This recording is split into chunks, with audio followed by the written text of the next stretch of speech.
superstar, their MVP, their Michael Jordan, refused to play in the second half when he had a little finger injury. Man, whole career is based off hating on LeBron. Because after LeBron retired, there's no use for Skip Bayless.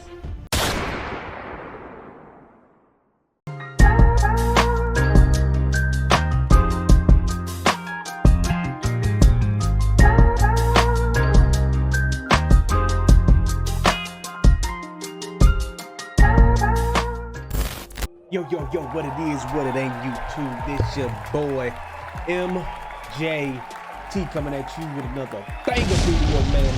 Let's go. Yes, sir. How y'all been doing, man? You know I just been chilling. And, yes, sir, man. You know, I'm trying to pump out these videos for y'all, man. I'm finna react to how the NBA media became so toxic. You know, you got your toxic media members like Stephen A. Smith and Kendrick Perkins and the TNT crew. Like, you got a lot of toxic people, like, who I feel like sometimes don't stay professional. They take it personal with some of these players, but that's today's media for you, man. And that's social media as well, so it is what it is. I'm finna react to this video. Hope you like, comment, and subscribe.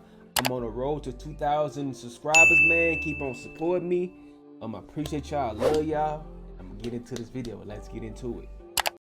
In the last few years, the NBA media landscape has started to look like the sports version of the Kardashians. Seems like every couple of weeks, some former player grabs national headlines and creates drama out of thin air. Isaiah Thomas recently went off on LeBron. I would never let one of my players walk out on the floor looking like this. Kendrick Perkins had notable beefs with Draymond Green, Kevin Durant, LeBron, and plenty of others. Shaquille O'Neal might be the biggest provocateur of all, having public feuds with JaVale McGee. He is the biggest toxic media member out there.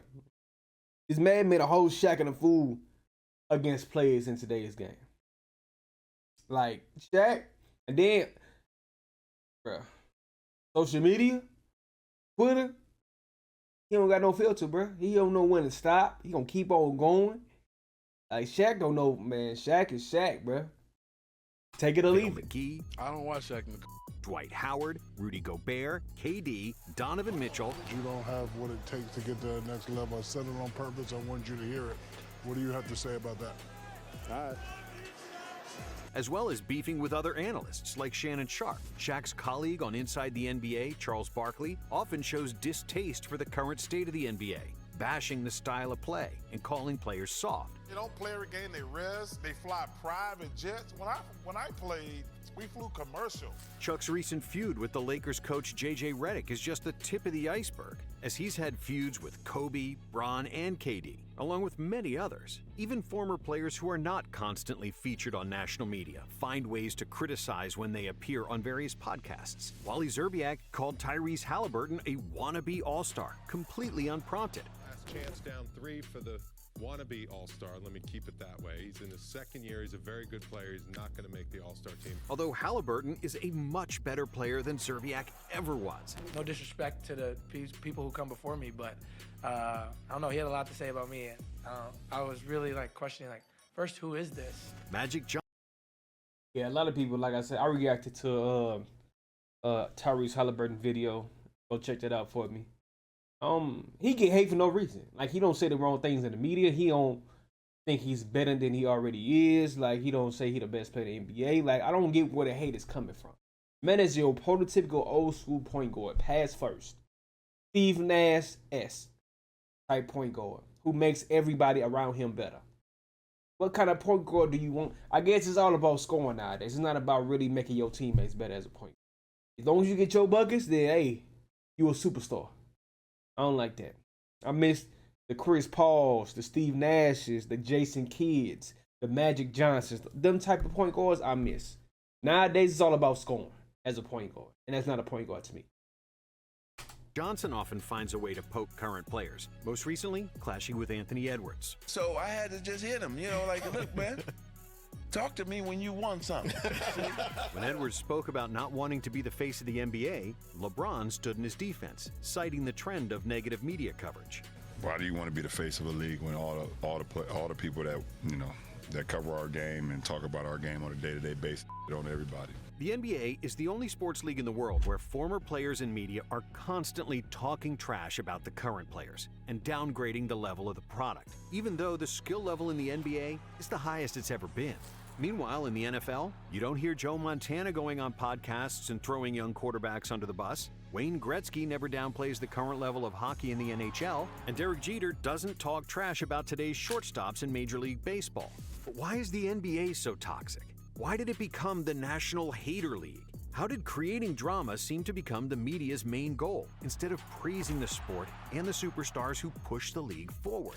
Some 40 years ago, back in the 80s, the relationship between the NBA superstars and the media was in a much better place. The league had a much smaller following, and both the league and its stars needed to have great relationships with journalists, since it was in everybody's best interest to push a great story forward. So beat reporters used to travel with stars on team flights. They'd grab drinks and have dinner with players, and the relationships were so intimate that reporters even got invited to players' homes. Jack McCallum, a longtime NBA writer for Sports Illustrated, covered Michael Jordan's career intimately, and it was a mutually beneficial friendship, since Jordan needed a media voice to increase visibility, as there was no widespread TV coverage. All of our games are on television every single day. In the 80s and the 90s, you may be able to catch one game if you had it locally.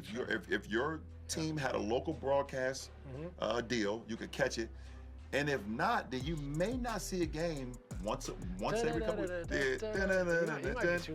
you maybe catch one or two games, every other week. Occasionally, McCallum and other beat writers would write something negative about the players they were covering, but due to the long-lasting relationships they've built, those disagreements would be smoothed out instantly. By the late 90s, the popularity of the NBA blew up, and so did the coverage of the league. Even though beat reporters still had the most powerful voice, TV shows like Inside the NBA started to gain a lot of traction. When Charles Barkley joined Kenny Smith and Ernie Johnson on TNT, the show became a sensation. You're a rookie, you'll go last. Kenny Smith is here. Peter Vesey is here. And what separated Inside the NBA from all the other media forms was their sense of humor, along with the traditional basketball commentary. I got my new aim high hyper dunk. Nike made their own shoe for me. Hold on, that's the wrong foot.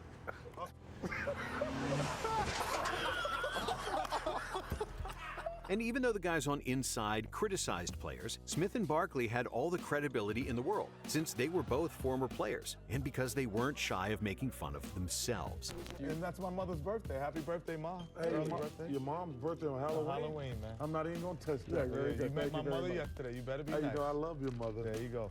But then, in 2007, ESPN launched First Take with Skip Bayless, who first popularized debate shows in America. Their superstar, their MVP, their Michael Jordan refused to play in the second half when he had a little finger injury. Man, whole career is based off hating on LeBron. His whole career. Now, you don't even see Skip Bayless like that no more. I don't know if he retired from the game or I don't know what, but I don't barely even see Skip Bayless on TV anymore. On any social media, matter of fact. I might see a video every once in a while, but Skip, now, like all of a sudden that he slows down on being on social media and TV when LeBron is almost about to retire. Because after LeBron retire, it's no use for Skip Bayless. That's what it looks like to me. However, it wasn't until 2012 and Stephen A. Smith's arrival at First Take that the show really exploded, becoming the #1 sports talk show in America. Bayless and Smith's passionate debates captured audiences unlike anything else on TV, and they became more popular than the majority of the players they were covering, even though their knowledge of the sport was moderate at best. Well, first of all, you have the presumption that people care what you say. They don't. Bayless recognized that controversy spiked the ratings far more than any positive talk, so he kept milking the cash cow. He first garnered national attention by critiquing Allen Iverson.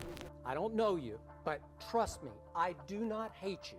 And I sincerely love, and I've said this many times, watching the offensive shows that you do put on. And I sincerely hope I have now inspired you to win your first NBA championship. But it ain't going to happen. And with LeBron James, he went one step further, becoming the biggest, or at least the loudest, LeBron hater in the world. The most talented player in the game in 4 of the last 5 playoffs. has flamed out. Skip became known as the person who feuds with athletes and says obnoxious things that no one else would dare to say. I think you're having a problem crushing me because you've avoided every question that we've asked you. When Chris Bosh joined the Heat, Skip started calling him Bosh Spice because he felt Bosh played soft and with a lack of aggression. To me, it's going over the line when you say Bosh Spice, because that's referring to him as being a female. Bosh had a problem with the Bosh Spice nickname, and so he went on First Take and confronted Skip. My great-grandfather, my father, my grandfather, my aunts and uncles, you know, we're very prideful with the Bosh name, and I don't like it being made fun of, and I you know, I don't think they appreciate it either. But Skip didn't care because he was drawing more viewers than anybody else on TV. That's all that mattered to him. Back then, social media was in its infancy, and athletes didn't have the voice or the platform to combat hot takes from the likes of Bayless and Stephen A. And because they were so good at what they did, Bayless and Smith started a revolution where it no longer mattered to have great relationships with the players, as long as the ratings were good. Over the next decade, debate shows started to blossom, with many of them saying outlandish stuff to boost the ratings. Damn it, I'm tired of this, man. I'm tired of stuff like this. Ooh, I got you. You all right? I'm sorry, I did too much. But with the rise of technology and social media, the athletes started talking too, creating shows and podcasts of their own. However, even though the athletes could finally fight back and had full control over their words, the media discourse didn't get any better. In fact, it got worse. There were infamous moments in First Take's history where an athlete went directly to a talker and said, "You don't know what you're talking about." With new podcasts emerging seemingly every day, there was a complete frenzy resembling reality TV. Instead of talking about basketball and everyday storylines of the NBA, a lot of media coverage became responding to what other people said on various podcasts and talk shows. Why you like that? I'm just telling you, I want to punch his ass in the face. I do. If you feel that strongly about something, he's seen me a million times. If he feel that strongly about it, then punch me in my face when you see me. Soon enough, the new media, a term coined by Draymond Green, was battling the old media and the likes of Stephen A. Smith and Kendrick Perkins, who were still thriving on debate shows. Perkins in particular became a national sensation for his hot takes. When you come on TV and now you're taking yourself out of the basketball space and you coming on here and you being the NBA analyst, homies don't matter no more. You got to come on here and speak the truth. And a willingness to upset current NBA players, some of whom were his former teammates. We all need to come to realization that James Harden's game is on the decline right before our very eyes. Like many others, Big Perk followed the blueprint. The one thing about Perk, he just trying to lose for the best catchphrase so he can go viral. He purposely like say some stuff because he know he be wrong a lot of the times. Just to say the stuff just in a moment so he can just grab, like you say, grab attention for the shows out there. Like Kendrick Perkins knows what he's doing. Every show he's on, he's going to say anything that's going to boil everybody's bunions. I don't know how. That just came on top of my head. But he's going to boil a lot of people's brains. Like the disrespectful, like when he said that Kyrie, you put a what do you say? Put something in Kyrie head, he'll fly backwards or something like that. Like, dude said some disrespectful stuff just to get headlines. Like he said, he don't care about the homies no more. Like he just want to get headlines now. He's ESPN playing for real.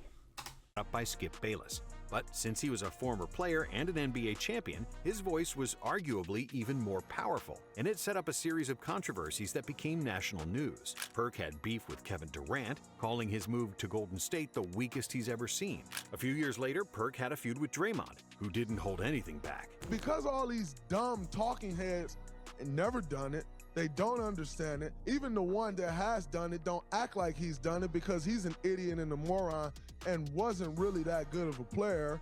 And so I'm talking about Kendrick Perkins, by the way. Of course, Perkins retaliated, which created another wave of news cycle that had nothing to do with the actual NBA. We all know, dog. We all know. You all bark and no bite. We know this. The NBA brothers know this. When LeBron James had an on-court disagreement with Stephen A. Smith about... Oh, shoot. This broke the internet by a wide margin.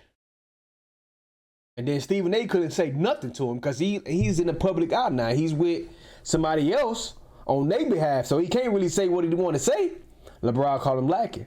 And then, man, hey, This feud is for the ages, for real. Definitely. At the coverage of his son Bronny, Stephen A. went on a talking marathon about the incident. That wasn't a basketball player confronting me. That was a parent. That was a father. And I can't sit here and be angry or feel slighted by LeBron James in any way in that regard. Smith talked about LeBron for a whole week. I thought it was weak. I thought it was some bullshit. But in the moment, I knew that I was listening to a father. And Perkins joined in, citing that he's no longer friends with James and that he blocked him on social media. Players have long hated being criticized, but something is different now. The comments are meaner, nastier, and more personal. I think people in the media have gotten too comfortable, especially with our sport. They got too comfortable where, you know, back in the day, like for sure, you would never bring up Charles Oakley's brother. Yeah. Charles Oakley will smack you through his brother. When Charles Barkley said that the Grizzlies point guard Ja Morant wasn't the kind of player who made his teammates better, Morant replied with one word on Twitter, knee pads, alluding that Barkley can assume the kneeling position to not be more graphic. Even though Barkley's criticism of Morant was fairly reasonable at the time and wasn't really trash talk, what Sir Charles ranted about J.J. Redick and the Lakers can hardly be described as constructive criticism. JJ, if you come for the king, you better not miss. Because I can get you, brother, because I got your Lakers games. We're the reason ratings are down. Oh, we're the reason. We're the reason, like we playing. If I'm a casual fan and you tell me every time I turn on the television that the product sucks, well, I'm not going to watch the product. And that's really what has happened over the last 10 to 15 years. I don't know why. It's not funny to me. Redick's remarks were on point, because what's the point of berating the league that feeds everyone's mouths, including those of analysts? But Barkley strongly disagreed, doubling down on his take that the league is in a bad place with the amount of three-point shooting.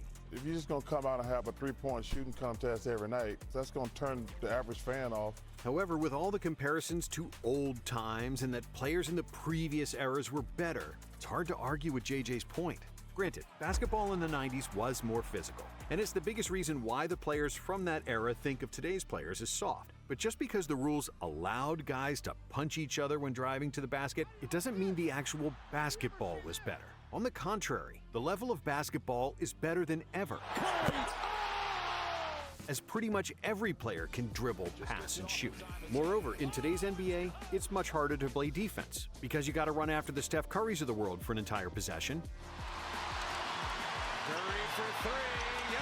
You can't grab people because of the hand-checking rule, and you can't knock players out under the pretense of playing hard defense. On offense, there's a lot more passing before the actual shot. One more. Harris, 3 more. And since there's more space on the floor, there's much more player movement, screening, and cutting. More often than not, all 5 players are involved in the action and touch the ball before the actual shot. And sure, while it's true that a lot of shots in the current NBA are three-pointers, what some old NBA players and fans seem to forget is that the 3 is simply replacing the long 2 because it's more efficient and players are more skilled to hit from the outside. Yes, it's not all positive, as some of the fouls called today are really ticky-tacky. And because of the taunting rule, you can hardly celebrate a great play without receiving a technical foul. Come on, man. No way. Come on, man. But overall, the level of basketball is at an all-time high. And even though over 40% of all shots are three-pointers, the action that precedes the three-point shot is filled with a great deal of skill, dribble penetration, movement, and cutting. Compare it to the 90s and the early 2000s when the game was played inside the three-point arc, you'll see a lot of static play, with the majority of players just standing around and watching one player dribble the ball for 20 seconds against one defender in isolation. But even with all the knowledge available, half the league attempted 400 or more total threes in the first 6 seconds of the shot clock. So these early shot clock threes, same thing, 55%. Really? It's a good shot. I can't wrap my head around it. Am I too old school? In the clear evolution in basketball play, you still get old heads talking about the good old times, and that players from this era couldn't play 30 or 40 years ago. Most players who played in the 90s are still going on various podcasts and saying that Jordan would average 50 in today's game. While it's true that MJ was the greatest player of his era, it's complete nonsense to think he would average 20 points more than Steph, KD, LeBron, or Jokic. And do you know why we know that's nonsense? Because Jordan didn't average 20 points more than Adrian Dantley, Dominique Wilkins, and Larry Bird when he played against them. By the same logic, if Jordan would average 50, then Dantley, Bird, and Neek would all score over 40 and would be better players than pretty much any player of today. And do you really think that Adrian Dantley is a better player than LeBron or KD? Look, with all respect to Dantley, who was a heck of a player, he's not better than those guys. And the question should be, could he play in today's era? Not the other way around. A big reason why there's hate from old NBA alumni is jealousy stemming from the fame, status, and money that the current players are enjoying today. Role players of today earn 10 times what superstars got 30 or 40 years ago. And that's not sitting well with some of the old heads, especially since they had to fly commercial, didn't have proper health care, and were dealing— I didn't think about it like that. They had to go through the suffering and the less pay back then, and the bumps and the bruises to get where we are in today's game. More money, flying private, doing whatever you want on the court. They did change the game in that way. They went through a lot to get where we at now. So we got to shout out to the older players, man, who sacrificed and played the game the right way, even dirty at times, to get where we are today. So we got to give a shout out to the retired players, man. And today's game is in a great place. I do agree they shoot too many threes, but it is what it is, man. That's today's game. Hopefully it changed back to 3-level scoring and passing the ball around basketball instead of just all isolation and 5 out.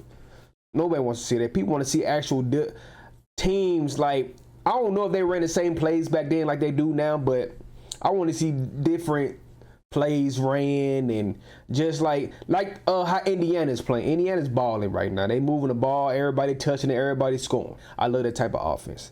Nowadays, like I said, just isolation, pick and roll, 5 out. That's all we do. Every team is doing the same thing. It is hard to watch sometimes. dealing with elbows to the head from opponents nightly. However, on the flip side, modern NBA players are under more scrutiny than ever before, with everyone and their grandma commenting on their every mistake. Ja Morant has the skill, the speed, and the star power to make him one of the faces of the NBA. But for the second time in 3 months, we're not talking about his unique talent. We're talking about his choices.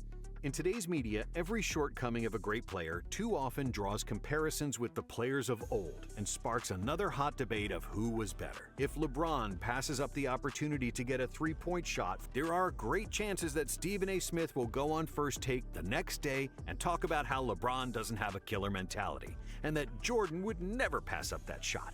What the hell was that? And that kind of talk is unnecessary. There's also no reason to throw current players under the bus every other day.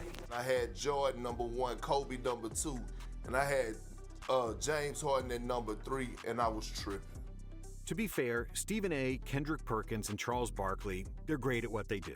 But to validate JJ Redick's point, you can still be great at talking about basketball without diminishing the value of the NBA and its current superstars. People like Kevin Garnett, Matt Barnes, and Larry Bird are always complimentary about today's players. You see these old broken down NBA players talking about their era and how great they were back then, and the players today are not as good as they were back then. That's crazy, man. I mean, obviously you haven't seen LeBron James the last 17, 18 years. You didn't see Klay Thompson score 37 points in 1 quarter. Or obviously you don't see James Harden come down the lane getting ready to dunk on whoever's standing there. I mean, it's just amazing how these guys are playing the game today, and I couldn't be more prouder of them. And they have great, successful shows without bashing the modern era. I don't see why former players feel like it's their spot, or does it make them feel better to disrespect these guys? To me, this is super weak. I don't like it. There's been 5,000 players in the history of the NBA, so that's why it bothers me when former players feel like they have to on the younger players. Matt Barnes.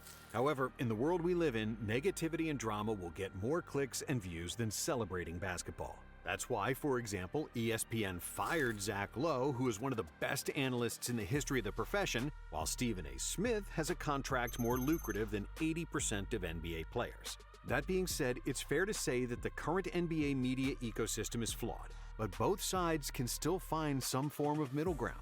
Most fans don't want to watch Mind the Game every day and dwell on basketball tactics Monday through Sunday. For a casual fan, it's easier and more fun to follow debate shows. And that's perfectly fine, as both programs can coexist, and all parties involved can have mutual respect for each other. Why are you shooting the ball in warm-up and you never shoot it in the game? I shoot when I have to, Chuck. Enjoy the beautiful game of basketball and the great league that is the NBA. Thank you for watching. And if you like this video, yeah, man, shout out to the old players who paved the way for today's NBA, man. Everybody, I don't know why they hate on, I don't know why some of these older players hate on these younger players nowadays, man. Let's promote the game in a positive way, but also you have to be real with them. You playing trash, they got to say that you're playing trash. You can't take it personal. You got to play better. I also agree with that part of the game too. But getting personal with the players nowadays, some about you're not a good player, I don't trust you, and all that type of stuff, like, it's unnecessary, bro. Just critique the game with how you see it, and then, like, hey, it'll still be good. I'll still watch it, most definitely, man. Shout out to Nonstop for this video, man. I appreciate y'all for watching. Make sure you like, comment, and subscribe. I'm on the road to 2K subscribers, man. I appreciate the support. I love y'all, man, and I'm gonna see y'all next time. Let's get it. Peace.